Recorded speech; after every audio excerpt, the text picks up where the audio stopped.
परेशानी है, कुछ देर रुक रानी है। बुझ परेशानी है, कुछ देर रुक रानी है।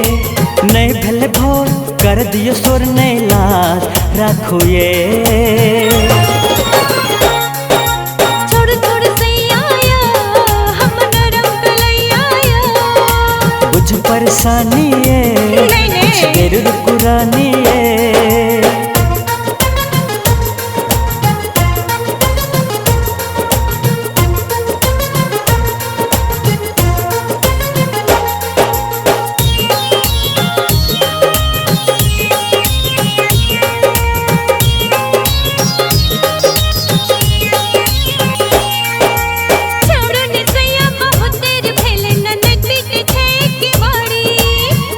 के मौसम में आहा ये रानी बुझू न हमर परेशानी।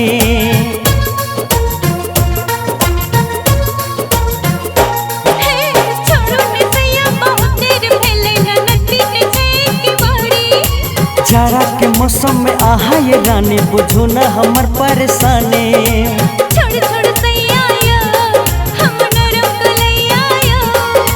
बुझू परेशानी ये कुछ देर कुरानी है।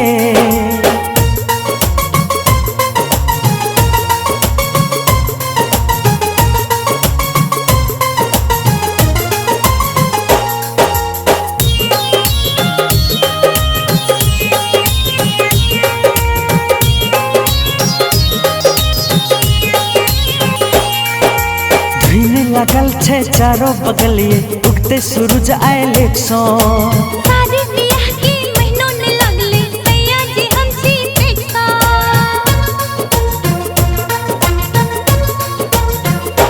ये धुने लगल छे चारों बगलिए उगते सूरज आए सो। शादी ब्याह के महीनों ने लगले सैया जी हमसी पेटसा।